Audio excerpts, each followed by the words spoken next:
Arizona, Colorado, Indiana, Michigan, New Jersey, Tennessee, and Virginia. Listen up. WynnBET is now live in all these states, and the excitement of Wynn Las Vegas has finally landed in online sports betting and casino play. From boosted parlays to live in-game offs on every major sport, WynnBET gives you the tools to win. Sign up today for your risk-free $1,000 sports bet. Download the WynnBET app now or visit wynnbet.com to start winning.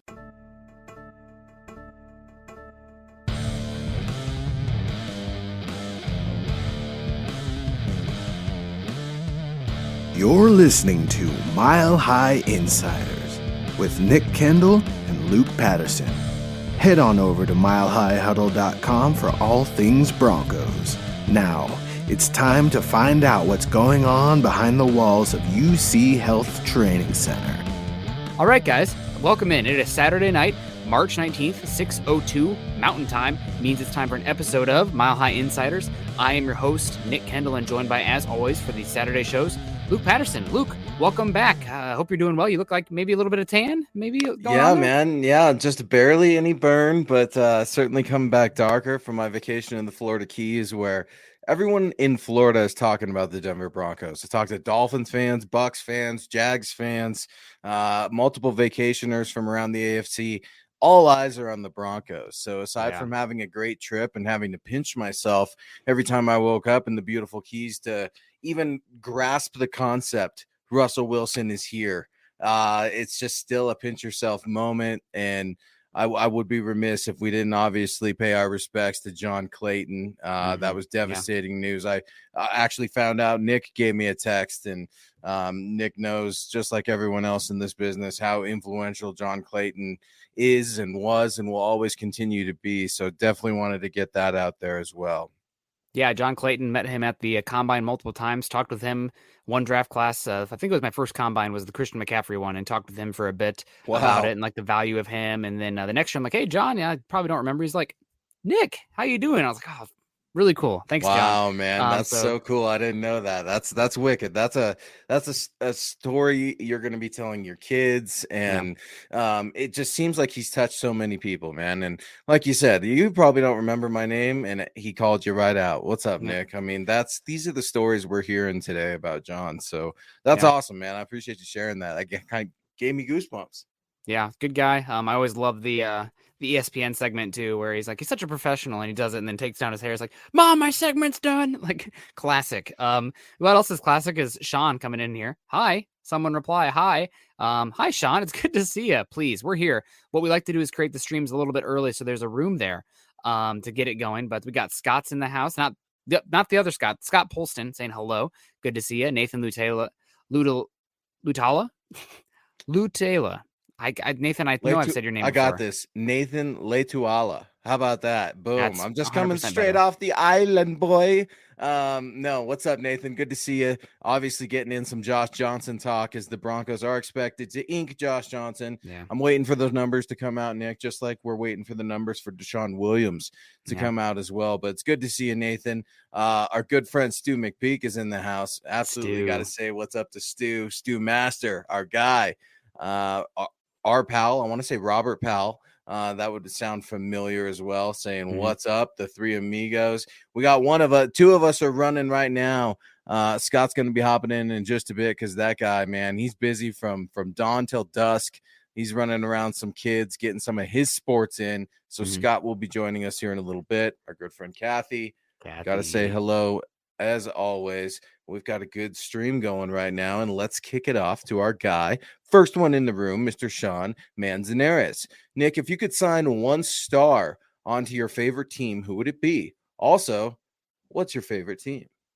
Well, obviously the Broncos' favorite team. Actually, I mean, when I joined Mile High Huddle, just for the sake of losing my bias as much as I could, became more of a fan of the Iowa Hawkeyes than the Denver Broncos, because trying to be even keel. Sometimes it's pretty hard. You get excited when you've been a team covering meandering quarterback purgatory for years, and then you get Russell Wilson. Yeah, that's still going to get you excited, whether you're partial or impartial. But what player would I want on this team?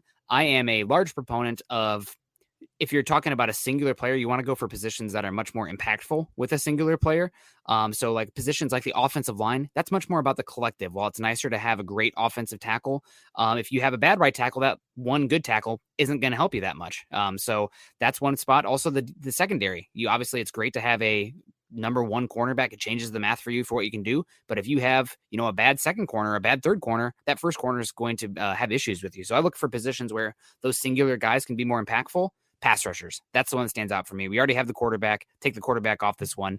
I guess if I could have, Josh Allen rather than Russell Wilson or maybe even Justin Herbert, given you're talking 15 plus years versus 6 to 10. I know Russell Wilson says 10 to 12. We'll see. But I think the pass rusher, youngest, best one I see in the game right now is probably Myles Garrett. If you could add Myles Garrett to this team for the next 10 years, that would be probably the guy I would go with. I'll stick with the edge rushers just for argument's sake, because we're talking about position of need. And absolutely love the Randy Gregory signing. We're going to get into that in here a little bit. But for me, man, I'm looking at unrestricted free agents right now that are out there. I want an old dog, but an old dog that means something to me and the rest of the Rocky Mountain Mile High region. That's Calais Campbell. He's coming off of a season with Baltimore where he's battled injuries, but at times that old dog sitting at the ripe age of 35 was the starter and the lone wolf on that defensive line. I think it's something to have a little bit of a veteran voice in the room. And while Randy Gregory is certainly going to be leaned on to be a leader, and Bradley Chubb is trying to ascend into his role, a veteran leader like a DeMarcus Ware and stuff like that is always mentioned. So we'll get into some of the unrestricted free agents and positions in need as the show rolls on. Before we go any further, let's say what's up to Dylan Von Arks. Dylan does a ton of work for us behind the scenes, and he doesn't get the respect or the due he should from the public because he likes to just keep it humble, man, and keep his his nose to the grindstone, rather. Thanks, Dylan. What's up, Broncos country? Make sure you hit that like button on the way in and subscribe if you haven't already. Yeah, absolutely. Thank you, Dylan. Make sure you guys do hit the heart, like, react, care emoji, whatever, and subscribe to the show if you haven't yet. Holy Diver coming in saying, we do need another defensive end. Campbell would be a good choice. It does sound like Campbell's close to the end of his career, maybe one more go. But the Broncos do need some depth on that defensive line, without a doubt. We also got Willem come in, seemed like a little kid talking about Sean. Sean, we're saying hello. How you doing, Sean? Ashley's in the house. Ashley Watson. Sup, fellas? Good to hear. Good to see Ashley. Love to shout out our Mile High Huddle ladies. Do you guys think Peyton will draft a quarterback late to fill the room? If so, who? Definitely possible. The name that keeps coming to mind, or it keeps coming up rumors-wise, is Caleb Elleby, the quarterback from Western Michigan. Had a pretty good year there, throwing to Sky Moore, who's probably going to be a top 50, top 60 draft pick this cycle, and has a profile that I would say is similar to Russell Wilson. He's not Russell Wilson, but the squatter guy, decent down the field arm. He's one to keep an eye on. Also, there's not much good Brown tape out there, or Princeton tape. I can't remember who the quarterback was. The Ivy League guy. I thought he looked really good in the combine, throwing the ball around there. So he's another one to keep an eye on day 3. They definitely could draft a quarterback to fill out the room. But what do you think, Luke? I like Bailey Zapp a little bit out of Western Kentucky, if I'm being honest. I think he fits that mold, at least for the quarterback room, which we'll get into. That he's 6'1", 220. He's nothing big. Josh Johnson, I think, is only 6'2". And I think he's sitting around 215, 220. So Russell Wilson, obviously not 6'2", sitting right around 5'10". We'll call it 6 foot just for argument's sake. But no, those are interesting questions. I mean, you start looking at taking a quarterback in the late round, and is it really a gamble at a certain point? And to me, it's not if you're not using a premium pick, which is obviously 1 through 3. And I like Bailey Zapp. I'm a little curious, but overall, I'm really tickled to see how the quarterback room is forming here. You got Russell Wilson, Josh Johnson, and don't forget, Brett Rippon is still in the mix. This team was sure to keep him around last year. We're all wondering why. Maybe we'll get that reason here this summer in training camp. Yeah, absolutely. The guy I was thinking of was EJ Perry, quarterback from Brown. So keep an eye on him too. I thought he tested well. He has really high metrics as far as his athleticism. Little squatter, short quarterback as well. But I mean, Broncos are dealing with a short quarterback. So EJ Perry. Rock Chalk Broncos coming in. Good luck to you. Is Kansas still in the tournament? I'm going to be completely honest with you. Once the Iowa Hawkeyes once again flamed out in the first round, I kind of was like, okay, March sadness has begun. March madness is over for me. But Rock Chalk Broncos, hopefully the Jayhawks are still in it. Good evening, Nick and Luke. With the Broncos now tight against the cap, who are some potential value menu free agents who you'd like to sign who would be available? One who comes to mind for me is the guys that you've already let walk that could be coming back. Bryce Callahan and Kareem Jackson. Those are two names that I would be keeping an eye on. I know that the Broncos have yet to sign Kareem Jackson. Some people are like, oh, they're giving him a lowball offer. I've heard that Kareem Jackson maybe isn't as interested in going through the entire off-season regiment and program at this point in his career. So he might be more interested in signing closer to the season starts. So keep an eye on him for that. But those are some guys that stick out to me as far as the cheap guys. You're looking for cornerbacks. So I think Teron Young from the Ravens, kind of their own version of Bryce Young, has been Bryce Callahan has been a injured player, but really good when he has been healthy, a slot cornerback as well. So those are a few names that stick out to me.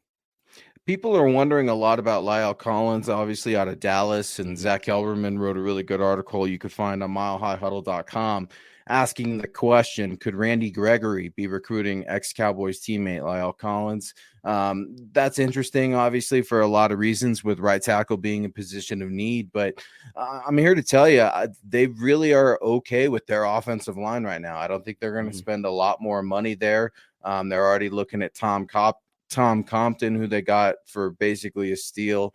Then you start to look at available free agents at positions in need. I'm a little curious about Joe Hayden at cornerback, if I'm being honest. Now, keep in mind, he's an aging corner. So with that, I don't think he would be commanding a super big contract. So I really like that aspect from Rock Chalk about a value meal receiver or a value, some cheap position in need.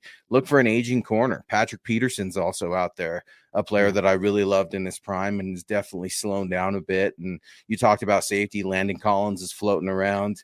Tyrann Mathieu, I don't even want to hear about it. They're not going to spend that money. They don't have that room, I don't think. So we'll just have to see as things go forward. But there are a lot of interesting names that are still available in free agency. And Nick, as you mentioned, we'll start to figure this out a little closer to the draft, after the draft, and right around training camp. Yeah, absolutely. We got Benjamin Flores in the house. What's up, fellas?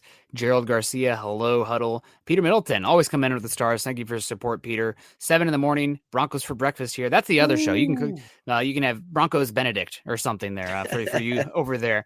Good to see you. We got Young Hog 806 coming in saying hello. International, Gary Blah coming in from Montreal, Canada. Good morning to you. If I remembered any lick of French, I would say something to you in French, but alas, I did not pay enough attention in there. We also got Chuck Island from the Pacific Island. Go Broncos, talking about our island guys coming in. Shai Vargas is in the house. We also got Roy Osborne, Mike S. What's up, Master Bink? Been a great day for me. Happy watching my favorite show. I wonder what your favorite, let us know what your favorite show is there, Mike. It's Thanks, good Mike. to see you. Ran into some Alabama people. I was traveling obviously recently and ran into some Alabama people, multiple Crimson Tide fans, and very passionate about their football, but couldn't be a nicer group of fans too, to just talk football with around the bar scene, around the streets, breakfast spots, wherever you run into a Crimson Tide fan in the South. They're happy to show their pride and have a good conversation with you. So I appreciate that, Mike. Thank you, man. Yeah, absolutely. We also got Holden Adams coming in. Good to see you, Holden. Hope you're doing well. Thank you for coming and hanging out with us. Thanks everybody for hanging out today. If you're just chilling with us, enjoying the show so far, make sure you subscribe to us on YouTube and click the thumbs up or the heart react. Appreciate all the hearts coming in here. Holden says, what do you guys think of the injury for David Ojabo? We'll do to his draft stock. Any chance you could get him in the second now? I think there is a chance. Again, they're going to have a medical recheck on him really close to the draft, so they can have as updated information as possible. If he does fall to 60, 58, maybe you're calling to move up a little bit to get him. You're probably going to miss him next season, which is unfortunate, but you're talking about a guy who's probably a first-round caliber, definitely a first-round caliber pass rusher. So definitely possible that he could go to the second now. We'll see, though. It's just I feel really bad for him, man. David Ojabo suffering an Achilles injury in the Michigan Pro Day doing pass rushing drills. Yeah, man, that's awful. You don't want to ever see that. I'm trying to get to a few pro days myself in this next week, and leaning on Twitter, right? The most important thing ever here with Matt Miller, one of our guys, right? Saying he made a few calls, text this morning, and teams with multiple ones could still have him early. Quote, easier to swing on a redshirt guy when you have a 1 or 2 other firsts out there, said one scout. So kind of suggests exactly where you're at. Could be a late first, early seconds. You never know. It all depends on if a team falls in love with a guy, then they'll go get him. Yep, absolutely. Brian Greenfield in the house. What's up, fellas? With $5 super. Not too much. Just having fun, hanging out with you guys. It's a good night to talk a little ball. It's a dreary here in Seattle. We're gonna go out. It was my wife's birthday on Tuesday, but we're going to go out with some friends tonight and celebrate at a brewery. So it'll be a good time. It's going to be a good day. Also, Travis, and it's always good to see Travis. Travis, I saw you on Facebook. Shout out to you on your weight loss journey, man. I know that's not an easy path, but we definitely support you on that, getting healthy. And heck, man, I hear the Broncos might need a right tackle. So if you're in the market, let's talk. Good evening, Nick and Luke and Scott in Broncos country. Any rumblings in free agency, or are we addressing the rest in the draft? The Broncos are still making calls on cornerbacks, is my understanding. Now, who exactly are they going to sign? I don't know. You don't really know what cap space they have actually left until everything comes through the league and then is announced officially. So, I don't even know what the structure is of DJ Jones's contract is right now. That might have been released today. I know it's official, but I haven't seen the actual numbers and how they line up year by year, which matters. And also, right. You could get and I don't have the cap on it, and I'm using SpotRack, right? SpotRack.com, obviously, but he got that 3-year, $30 million deal, but it doesn't show it. Tells you about the $20 million guaranteed, but there's no number to basically suggest what the cap hit's going to be in 2022. Yeah. And that's the big one that we're talking about here, because you can only structure your team so much. Otherwise, you're going to be paying and having to ask guys to restructure, which they've done. You look at Tim Patrick and definitely trying to save some money on the front end there, pay him early, and hope they can get a Super Bowl early with these receivers while they're under contract. And speaking of contract, Russell Wilson will be the next highest paid quarterback. I get that Matthew Stafford just signed a deal like we all thought he would. He just got rewarded, right? You win a Super Bowl, boom, you get a contract. So watch out. Russell Wilson, he's going to get his money, and it's going to be here with the Broncos. Yeah, hopefully you pay him before Justin Herbert's next contract, but we'll see. Also, Kyler Murray, that's another one. I'd rather pay before than after. Todd Ostendorf coming in here saying, what about getting Carlos Dunlap? I would love to get Carlos Dunlap. Right now, the Broncos are, on paper, look they have a really good edge rushing duo in Randy Gregory and Bradley Chubb. But guess what? In the NFL, unlike cornerbacks who are playing 95, 100% of the snaps, defensive pass rushers typically are, 60 to 70%. And that hasn't even been the case for Randy Gregory or Bradley Chubb in their careers because they've been dealing with injuries. So you need some more pass rush help, in my opinion. I think it's a pressing need on this team, another edge rusher. And while I like Jonathan Cooper, I think he's probably best as a fourth edge rusher. I don't think, so I really like Jonathan Cooper. 7th round pick, not a great frame, 24 years old, not a crazy athlete, and already so developed with his hands. I think he's probably closer to a ceiling than most second-year players are, considering his position and what he looks like right now. So he's fine. He's going to be a solid player, but I don't want to lean on him as a first guy off the bench personally. You guys probably know I'm really not high on Malik Reed, who is just it looks like the blind side out there with him trying to set the edge against the run. It's rough sometimes, and good for him getting after the quarterback, but you got to be able to do something in the run game if you're going to have much value. So Carlos Dunlap, I'd be totally about it. I think the Broncos would be very well off getting a power edge to complement Randy Gregory a bit, and Carlos Dunlap's a name to keep an eye on. Jadeveon Clowney, if that market fizzles out, maybe he's one to keep an eye on. And I also think Trey Flowers, who was cut from Detroit, another guy who could be a good rotational pass rusher. You need more. Everybody's freaking out about right tackle because the edge rushers here. I'm freaking out about what the heck we're going to do on defense, trying to stop guys in the back end and get after the quarterback because of all these incredible passing offenses in the AFC West. Loading up on pass rushers is a way to stand out and make sure that you have answers to these great offenses and passing offenses in the AFC West. Yeah, I like I like the Clowney one as well. I think with Jadeveon Clowney, he's 29 years old. He's got some injury history there. But with Dunlap, you're looking, I think, at 32, 33, kind of like Calais Campbell, that old dog. I would definitely be interested, but maybe you see when injuries occur, some of those old dogs get their names called. You look at inside linebackers, Kyle Van Noy is still out there as well.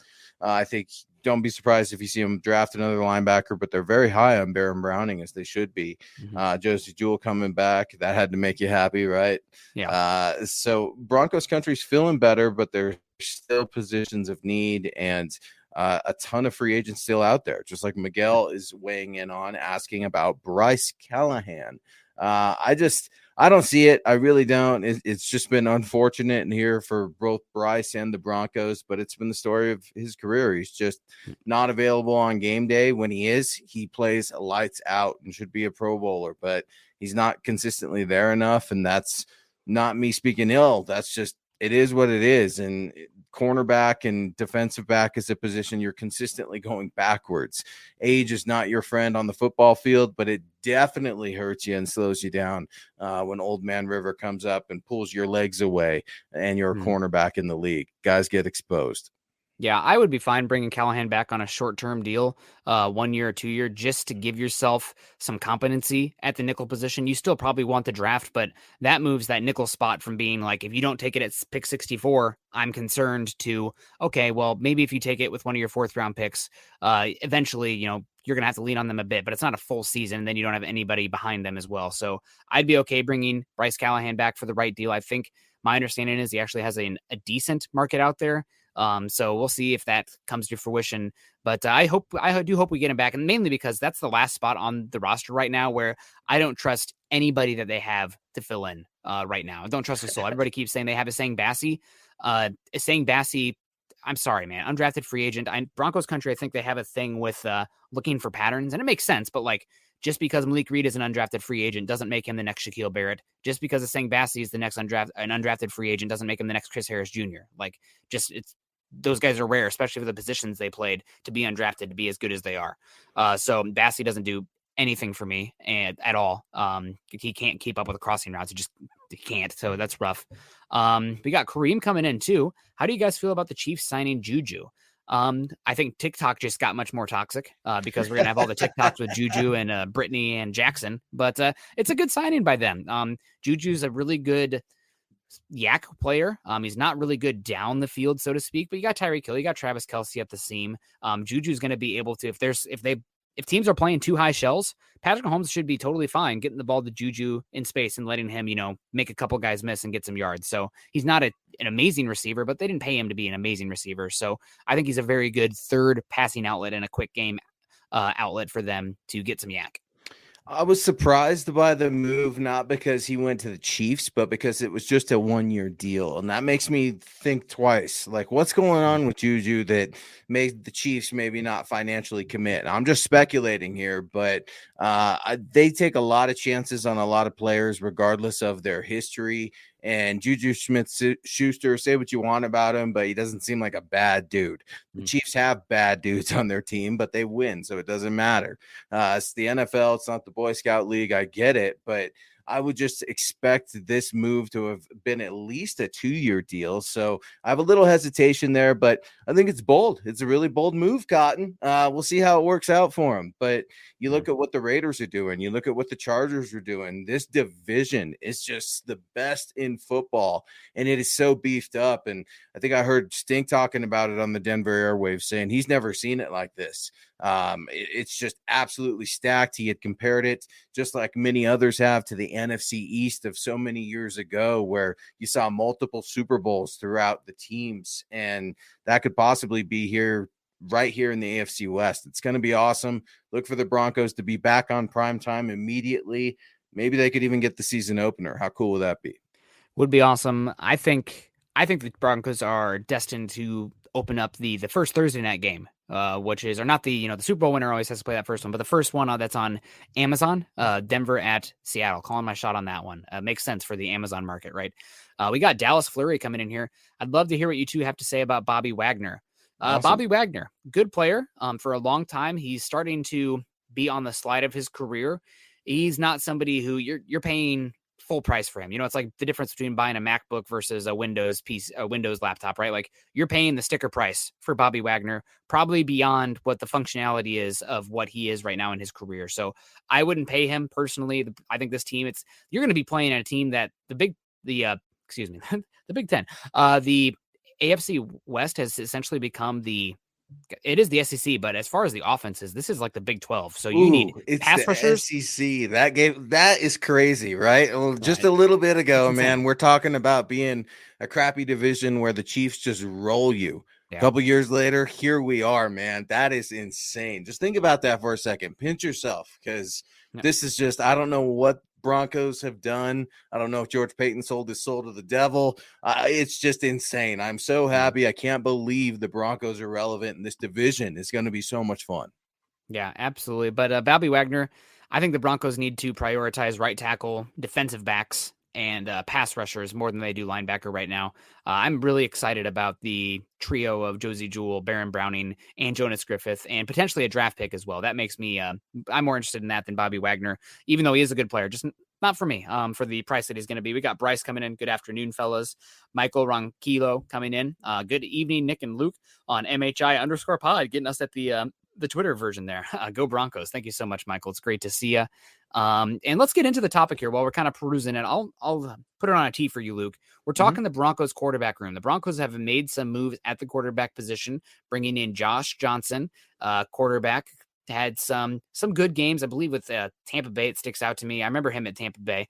And a player that I think schematically and stylistically fits what the Broncos are going to want to do offensively behind Russell Wilson. Do you have any opinions on him? Obviously, they're not breaking the bank at the backup quarterback position, but why would you when you have Russell Wilson as your quarterback one? Surprised. I was really surprised to hear that the Broncos went with Josh Johnson. Obviously, Brett Rippon is a big hometown favorite, and we like Brett. People don't love Brett, but a new quarterback was definitely needed. You kind of needed to start over, if you will, with the Broncos quarterbacks, and it feels like Russell Wilson kind of got his pick of the litter. George Payton could have went to him and said, "Hey, what do you think, Russ? Russ wants to be included in decisions." I don't think that George Payton is going to be asking permission from Russell Wilson for anything, because he's a GM in his own right. But I think that respect is there, and you very well saw from what the Broncos have put out on social media. And it's really cool to see them do the behind the scenes footage of Russell Wilson coming to Denver, but he's recruited Josh Johnson here to Denver. So that's why he's here. I think he's 33, 34 years old, if I'm not mistaken. You are correct. He was drafted in Tampa, I think in 2008. Played with my guy Tyler Columbus, I think at the Shrine game. Tyler put out there on Twitter a little bit before my time, before I was covering any of this. But it's just interesting because he's an aging quarterback. He came out when I graduated high school, and he's still playing. He played for Baltimore last year, I think in one game, due to that funny little bug situation where Lamar had some injuries, and I think Tyler Huntley or somebody else was out as well. So it's surprising, because this is a guy that came from the XFL quarterback, and he's your new number 2. He's excited. He let the cat out of the bag. So I'm really pumped. It's just cool to see guys get another shot, and it's really cool when guys like Russell Wilson, your all-star guy, is campaigning for you to come to Denver. I mean, how could you not be pumped if you're Josh Johnson? You have to be. Coming in here, hopefully we never see him on the field except in preseason games or taking a knee at the end of the game. But welcome to Broncos country, Josh Johnson. Hopefully Broncos country treats you well. I think things are going to be a little bit more kumbaya here with the at least we can all kind of pull in the same direction at the quarterback position now. Now we can argue about things like the right tackle position, EJ coming in. Peyton should draft either Abraham Lucas, right tackle from Washington State University, or Bernard Raymond, who played left tackle for the Central Michigan Chippewas at 64. Definitely possible. I think there's a good chance that both of these guys are gone before pick 64. The thing about offensive tackles, and one of the reasons that historically they're gobbled up in the first 50 or 60 picks, is that you don't have as many body types that are actually working in the league at this singular position, where like wide receiver or a linebacker or a cornerback, et cetera, you can find different body types that can win. There are very strict metrics thresholds typically for your offensive tackles, 6'3" to 6'7", 33 plus in arm length, the good I guess, good body disposition as far as the base. They need to have that bubble butt. You could, break the internet, the Kim Kardashian style, whatever that was when she had the milk going back there. There's a very specific body type for the offensive tackles. So a lot of times, and there's not very many good offensive tackles, period. So a lot of times the guys who actually can fit that role to function in the NFL gobbled up quickly because there's very specific, tangible metrics that teams lean on. So maybe Lucas gets there at 64. I would be surprised given how he tested at the combine, how he looked at the Senior Bowl, but we'll see. Yeah, I like Bernard a lot, actually. That's Lucas, man, I think he's going to go pretty early. Bernard, though, that's interesting. That's really interesting. Now that you mentioned it, EJ, I like it a lot. I'm going to do a little bit more looking into Bernard now that you mention it, but I know that his combine measures were off the chart last time I checked. So ran a good 40. I think he had around 30 reps on the bench. So yeah, you got to find those offensive tackles, but it's really hard because not all athletes translate into great blockers and great football players. And right tackle's been a position the Broncos have been trying to figure out for years. The good thing now, Russell Wilson's right-handed, so he's going to be able to get that quick release that he's known for out. He's going to be able to scramble out and get rid of the ball. He's going to be able to, slide when he needs to. He's one of the most cerebral quarterbacks in the game. So the Broncos do have that working for him, and don't be surprised if you see internal competition on the offensive line as well. Bryce is weighing in here. Thank you for joining MHI, Bryce. Really appreciate the support. Bryce Parisian, I hope I pronounced that correctly. Collins left Cincy without a deal. Has another meeting been set this week? I wonder with who? Via Mike Garafolo, obviously referring to Lyle Collins. Where do you think the big man is going to end up? Because it looks like all eyes across the league are on trying to land this very coveted and what we expect to be well-paid star. Yeah, my guess, it does not sound like it's Denver. You hinted at it earlier. I think a lot of fans want Collins and are up in arms about it, and I just laugh because being upset about the tackle position now rather than quarterback is just, it feels like we're second world problems. So God bless you guys. I'm really happy to be here arguing about offensive tackles. It sounds like the Bengals offered Collins a really big contract still, but he's still leaving. Bengals are kind of weird about how they set up their contracts and the guarantees. I'm guessing it has something to do with that. Who is that second team? My bet is it's Miami. There's a lot of smoke that Miami's looking to pay a right tackle big money. I think that that's the next team he's going to interview with. And I think it'll come down to Cincinnati or Miami in the end. Ooh, Travis is going to come in here and answer this one for me. Jacksonville. Why? Because they're on a spending spree. It's just insane. But Nick's exactly right, guys. You got to figure out where teams are with their cap, and it's hard to do it right now because the figures haven't been released. We're starting to figure out what some of these contracts look like, but the cap numbers, that has to be determined.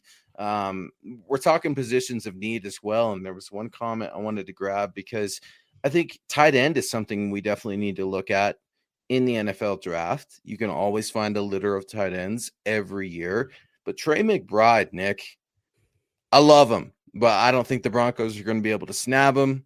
I'm seceding. You said it earlier, first rounder. I said I think he's going to go second round, but everything I'm hearing in the scouting community after his pro day, it's just going to be insane. Mm-hmm. Yeah, no, I wouldn't draft a tight end even probably until pick 96 for the Broncos. Russell Wilson historically doesn't really utilize the tight end to a high volume. So if you can get a guy who's fine there, I'm not worried about it. I think you need, again, we talked about earlier, a better right tackle or more competition at the right tackle spot, more pass rushers, more coverage guys in the defensive backfield. So those are the positions that I would be leaning into myself rather than a tight end. I think that a tight end is a little bit of a luxury. If Trey McBride falls you to 64, draft good players. That's especially picking 64 if you like him enough. Oh, you're not going to use a tight end that much. Amazing player. That's fine. Mean, amazing. There's no way he's going to be there, but Noah Fant's gone, and I get it. We like Albert O, but there's some concerns there for me in the injury history, and I don't know. I expect him to be the man one day. Don't get me wrong, but man, you got to have some young talent up and coming and developing. And maybe you're right, Nick. Maybe that's where you don't use a premium pick and you try to grab a sleeper somewhere in the 5th or 6th round. Historically, the Broncos have done very well at developing tight ends. We'll have to see how well Nathaniel Hackett wants to utilize the tight end position, because obviously I think about Bob Tunyon up there doing big things with Aaron Rodgers and what that Green Bay Packers offense will look like here in orange and blue. We just don't know yet. And we're going to get a little bit of a preview here with some OTAs, rookie mini camps, and eventually training camp. But we can only speculate right now what the ultimate offense is going to look like next fall. Yeah, Brandon Reagan coming in $5 with the nice little motorcycle there. I don't know if is it okay to call that a crotch rocket, or is that disparaging? I'm not in the motorcycle life, so cool bike. Pick 64, we stay there. Top 5 tackles are gone. Do we go with the best available tackle, or do we select a different position or trade back?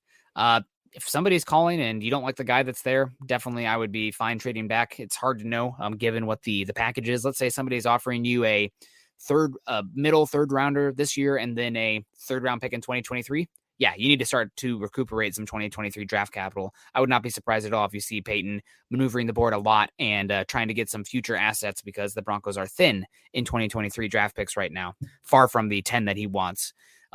Definitely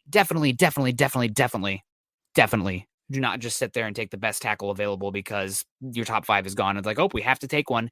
You do that, you might as well just light the pick on fire. If you hit on that, you just got lucky, because that is just an absolutely terrible process.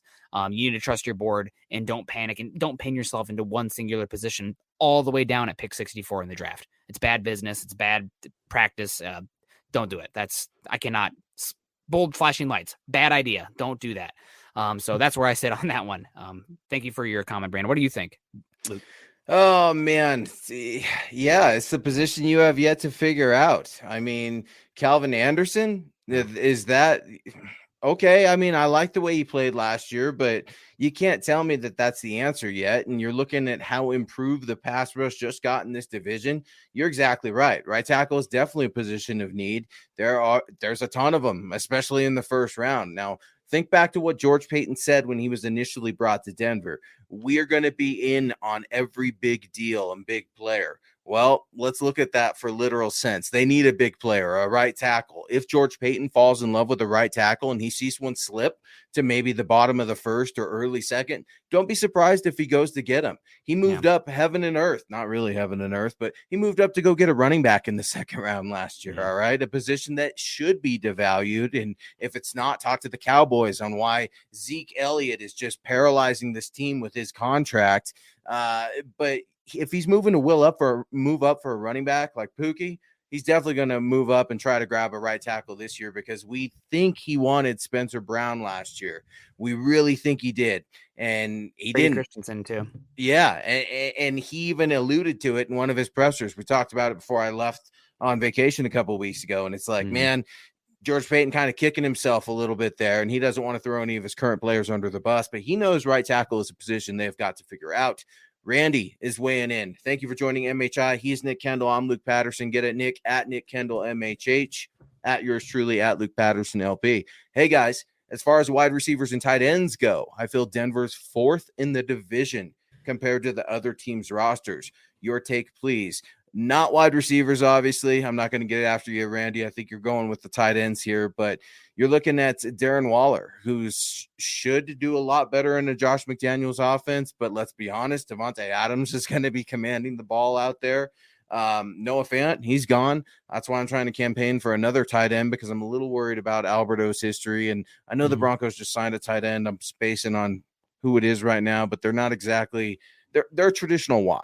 Basically. So you got to look for another playmaker, but what say you, Nick? Tight ends, where do the Broncos rank in the division with the Chiefs, the Raiders, and the Chargers?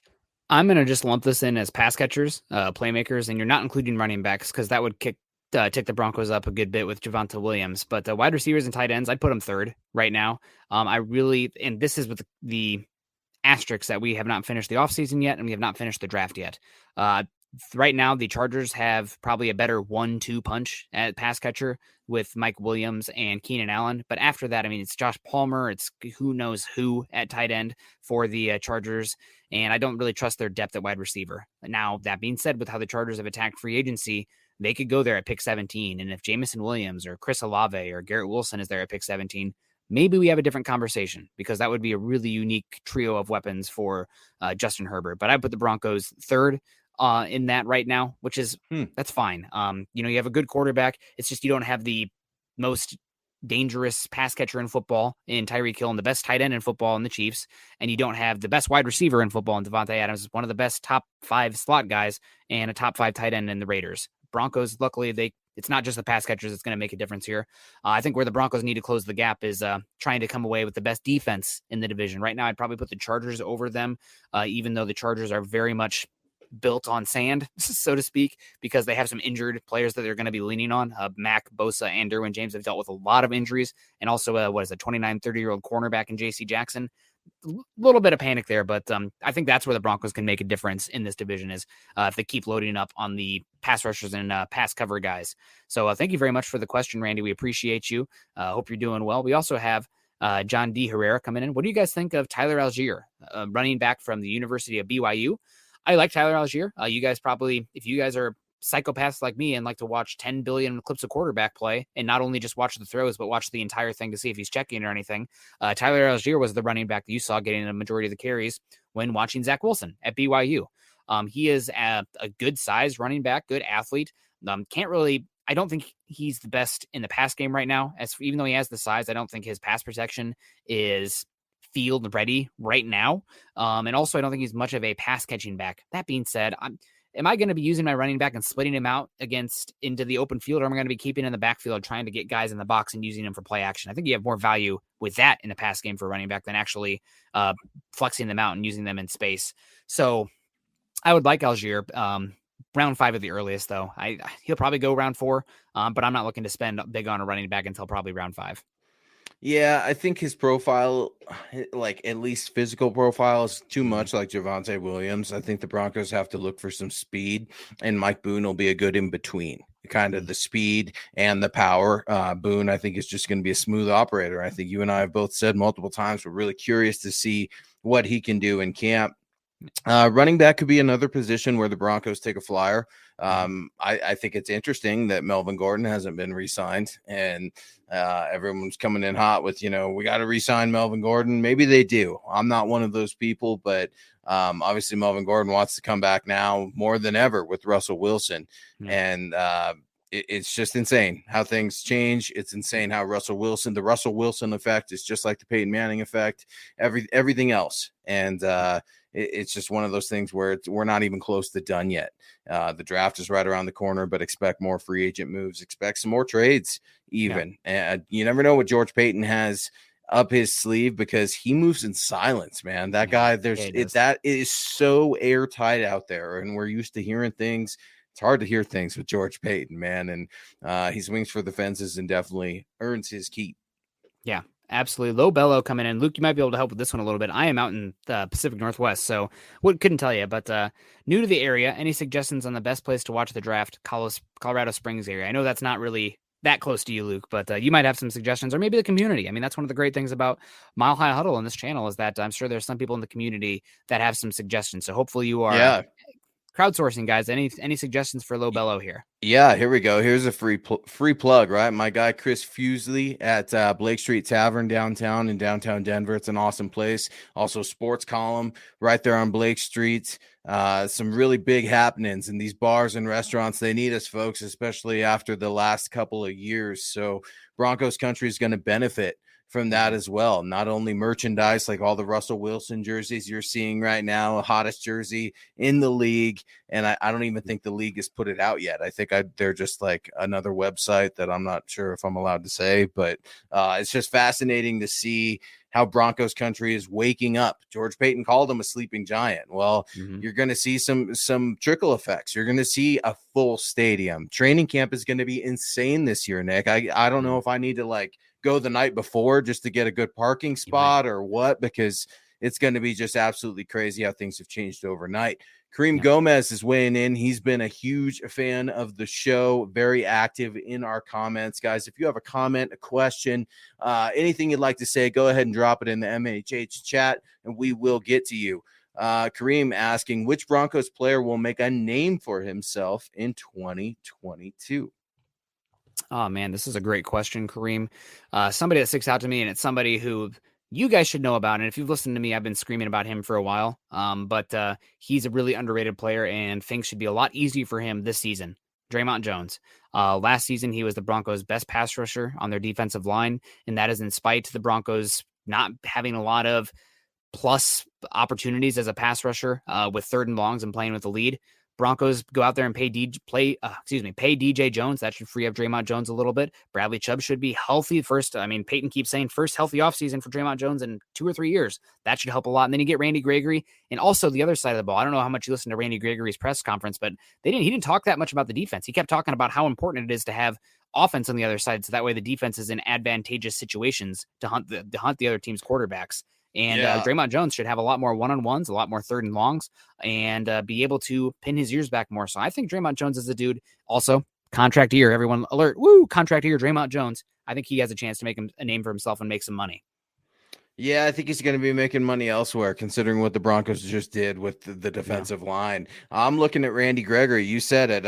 Doing some traveling, so I wasn't able to ask in the press conference. It drove me nuts that everybody was asking about Randy Gregory and some of those character concerns, just because it's like, yeah, we get it after the first 3 or 4 questions. The question I wanted to ask was, how did it feel to mix it up a little bit with Garrett Bowles and Dalton Reisner? Because I can't wait to see that here in the training camp. I think that this young man has definitely improved. He was getting busted for weed and stuff like that. Players aren't even tested, I don't think, for that anymore after the new collective bargaining agreement and Colorado and all that stuff. Von Miller had a problem with that earlier in his career. He just got paid by the Buffalo freaking Bills, believe it or not. So I think Gregory's definitely improved, and he's got to go earn his money too. He had 3 forced fumbles last year, 6 sacks, 15 solo tackles. And I wrote about him in one of my keys to victories against the Cowboys about how they needed to watch Randy Gregory. All eyes are on Micah Parsons, but when you go back and watch some of his film, he has a high motor, and you got to like that effort. And I'm really hoping he makes a difference. Yeah. Absolutely. Our Powell, who will be available in the 3rd round out of Chad Moomar from Wyoming and linebacker Troy Anderson from Montana State. Probably neither of them. I guess it's possible because this is a deep linebacker class. There's going to be a bunch that come off the board. I mean, you can talk about Damon Clark from LSU. You can talk about Leo Chanel from Wisconsin. You can talk about all 3 of the Georgia guys. I mean, there's a lot of good, talented linebackers in this class that are going to be going day 2. So somebody's got to fall, right? Or all the teams are kind of blinking at each other saying, well, I like a lot of linebackers left. I don't want to be the first team to take one when another one might get there to my next pick. So we'll see. I think Moomar and Troy Anderson will go round 2, but definitely possible that they will fall because the linebacker position is getting devalued in today's NFL. I think Mooma's going to have an absolute beast of a pro day. I can't wait to see him. I'll be up there in Laramie. Everyone's looking for the next Logan Wilson after watching the Bengals. And Wyoming's been putting some great players in the league for the last handful of years. Heck, the last decade, really, if you want to look back at it. Definitely respect for Craig Bolt and what they're doing up there. But Chad Moomar, man, I love his instincts. You also look at Christian Harris. I don't know how far he would fall. I think he's going to be on the rise here as well. But it's a deeper linebacker class, like you mentioned. And the Broncos already invested with Baron Browning in terms of playing time. And I mean, heck, he had the green dot, Nick. I mean, like this is huge. So they're not investing so much as a pick with Baron Browning as time and development with Baron Browning. And I think that speaks volumes. And they're just excited to see what he's going to do with Josie Jewell. You also look at what the Broncos did with signing the young man out of Philly, the leading tackler on the Eagles team. I'm spacing on the name. Help me out here. Number 40. Was he number 40? Which position?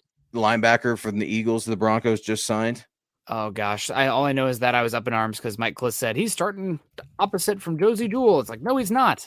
No, Anderson. He'll be a huge special teams ace. I'm gonna try to pull it right now here because when you're a leading tackler in the NFC East, there's tons of talent out there. I know the record doesn't always speak to it, but for me, it just Singleton. Singleton. There you go. Yeah, Singleton. And you just start to see Singleton, Browning, Jewell, what the linebacker room looks like and where it's going to go. Addison asking the question, $1.99 super. Thank you so much. Any news on Collins, the big man from Dallas? Sounds like Collins is leaving Cincinnati. We do not know exactly where he's going to go just yet. But I don't think it's going to be Denver, guys. There are just a few names to keep for the Broncos at right tackle. Dennis Kelly, I think, is still very much on the table. I'd also keep an eye on Riley Reef, who the Bengals cut after injury, but has some scheme experience in the outside zone. I've always liked him. Always. Yep. I wanted him when Minnesota was trying to get trade offers for him a couple I think last training camp even. Mm-hmm. Yeah, he can't stay healthy, but you have Tom Compton there in your back pocket as well. So maybe it's worth it to swing on him. There's also Brian Bulaga, Iowa, as all the nighttime games when he does the thing. They have all the what is the montage of him saying that, but it's bargain bin, short-term, 1-year options at that position. Tom Compton, luckily for you, he's a really good run blocker. He's a good backup, and he's versatile. Can play 4 spots along the offensive line. So you can go with a guy who's a little bit of injury history there on a 1-year deal, not the Juwan James paying him a big contract when he's injured, but a 1-year kind of situation, kind of like Jared Valdir when they brought him in. It didn't really cost you very much, and he was in here and he didn't get hurt. Hey, thank you for your 1 year. We bridged the gap until next season. God bless you.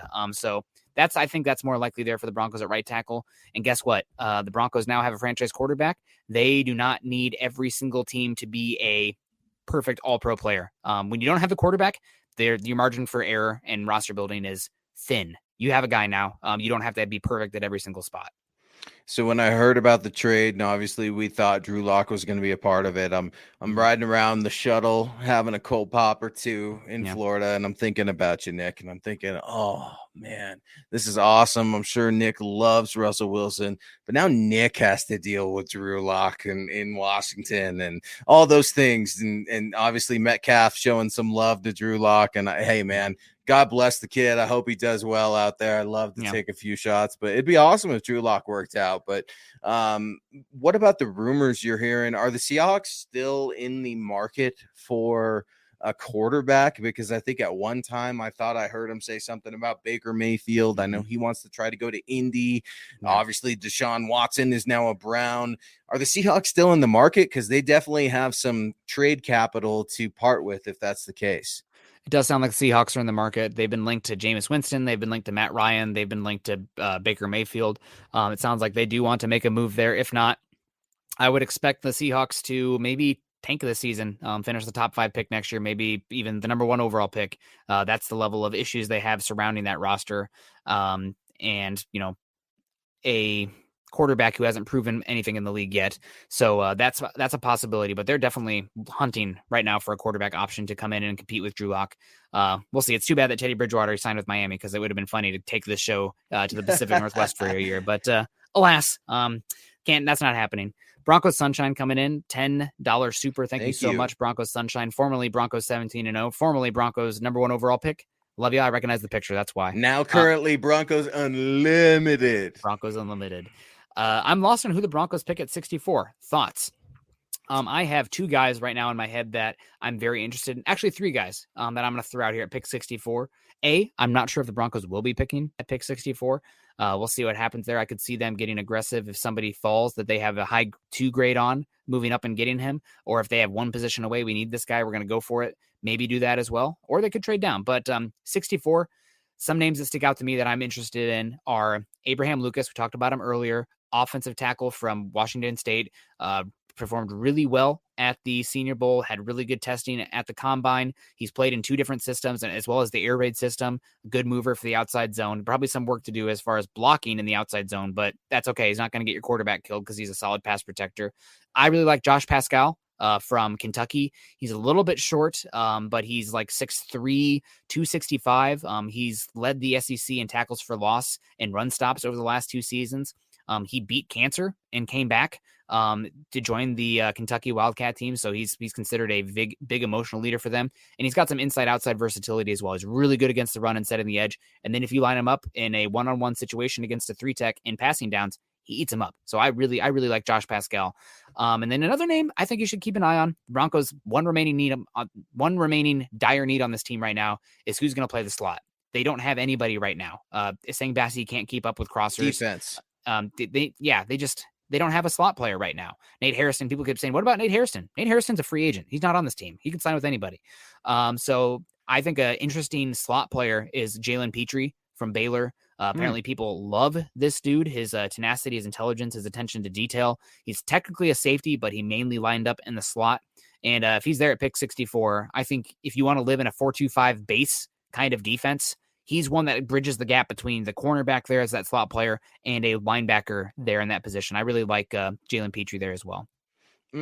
I like Sanders, the kid out of Cincinnati, on the edge a lot. 6'5", 230, I believe. He's got some raw talent in there that I think he definitely needs some polished up. But I love his film. I like his reach, like some of his testing scores. Christian Harris, I think I mentioned, linebacker out of Alabama. But you know me, I love to reach, especially for those linebackers, just because it's a position of need. Chad Moomar, talked about him earlier. All the pro draft mock simulators and stuff like that are going to say Trey McBride's there. He's not going to be there. And if he was, I would move heaven and earth to go get him in the second round. But it's just one of those things where we've got to wait and see, because it is a new day in Broncos country, Nick, which is why we've got 396 people watching us right now. And John Day Herrera is always trying to help beef that support up, saying, let's hit 100 likes at least. It's cool to be back. It's cool to have so many eyes on us here on MHI. We're starting to wrap up the show, and we're going to start getting some final comments from you, Broncos country, because it's a new chapter. We're literally in the middle of history right now. George Paton got to go to his first combine after hitting a draft out of the park last year. Drafts aren't only graded on just 1 year. We've got to wait and see, but things are looking up here in Broncos country. Let's get to Williams saying, I watched the Randy Gregory presser and was very impressed. I thought he would sound and act more thuggish. He sounds intelligent. Right now, I like it until he proves otherwise.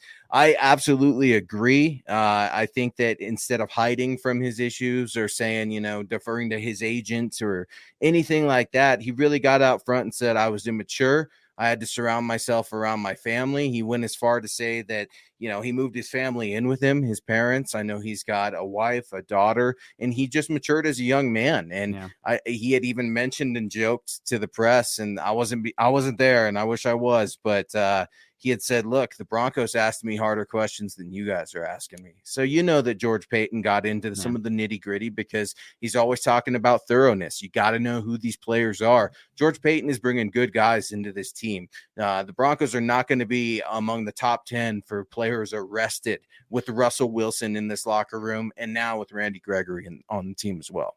Yeah, Randy Gregory, when it sounded like the Broncos were going after him, I actually went back and watched a few of his games, and I will say his tape, and maybe it's because a lot of times when I really break down players, I'm scouting for traits more so than production, because traits tend to translate more to the NFL level than actual pure production, which is crazy to say, but I mean, that's tried and true method. So Randy Gregory's traits pop off the damn screen. I'm not kidding you, man. His movement skills are insane. I know that he's had issues with staying on the field, staying healthy, and also his weight as well. He came, I think, Nebraska, he measured our weight in at like 225, which is really concerning for how light he is and how tall he is. I think he's up, 240 now, 245. But his combination of burst, balance, flexibility, and length, I think he has like 35-inch arm length. It's really, really incredible to watch. So he's only 29 years old. He's getting paid less than Von Miller and Chandler Jones. His contract is essentially a 2-year deal as well, where if, let's say, something goes wrong, he's easy to move on from after that. This is a really good contract, and one that the floor is obviously lower than a Von Miller and a Chandler Jones. But I'm honestly going to say, with his age and everything, I think he has higher upside than bringing on Chandler Jones or Von Miller right now. And also he hasn't played very much. I mean, he's still young from a wear and tear perspective. So this is a heck of a signing. I think Mike Renner of Pro Football Focus said it's been the single best free agency signing any team has made all season, given what he got paid. No team has come close to this. He was the best. He was the guy that every team should have gone after as a pass rusher. So holy cow. I'm really interested to see how it looks. I do think that they still need to bring in an edge rusher who can help him on first and second down when you're leaning into obvious rushing situations. But man, I'm really excited to see what Gregory can do. Yeah, me too. And Will's getting beat up on, saying people are like thuggish. The reason why he looks thuggish, folks, is because he was coming from the Cowboys, and we don't like him here in Broncos country. So I'm gonna help my guy Will out there. I completely agree with you, Will. He handled himself like a complete professional, a gentleman, well-spoken, intelligent, family. And talking about his parents and his just spoke from the heart. Don't judge a book by its cover, right? Seems like an intelligent dude. He looks kind of like Lamar Jackson with his haircut, if I'm going to be honest. I see some Lamar, but when you're talking about what does he look like, to me, he looks like a throwback. And like, I want to say a shade of Simeon Rice, maybe, just because obviously Simeon is a sack master and loved watching him. But let's get to Flat Earth Trini, a $10 super. Thank you so much. Nick, what do you think the Broncos' chances are against divisional rivals? Man, right now I think you'd have to squarely put them behind the Chargers and the Chiefs, in my opinion, just because there's so many unknowns for the Broncos right now. Right, new scheme on both sides of the ball. You know me, I'm a Justin Herbert truther. I think Justin Herbert is absolutely incredible. And that team last year, they were dire against the run, but guess what? It's pretty easy to flip that around when you have cash to throw it at, like the Chargers have been doing. They had a night and day difference from what they wanted to do schematically, going from Gus Bradley to Brandon Staley. Couldn't be more diametrically opposed. So now you've had another offseason kind of get the Brandon Staley defense in there.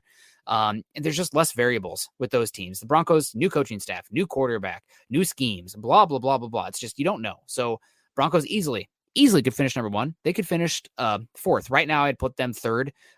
Very close to the Chargers. Very, very close to the Chargers. I know this is a Broncos show, so that's not going to be well received. Oh, Chargers are going to Charger. Chiefs are going to Chiefs until they did. Yes, they Bengals were going to Bengal until they got to the Super Bowl. You know, that's you don't know. You don't know. Yes, I do. And the Chargers are garbage. Justin Herbert is the only thing that's decent. Khalil Mack does not scare me. He's an aging pass rusher.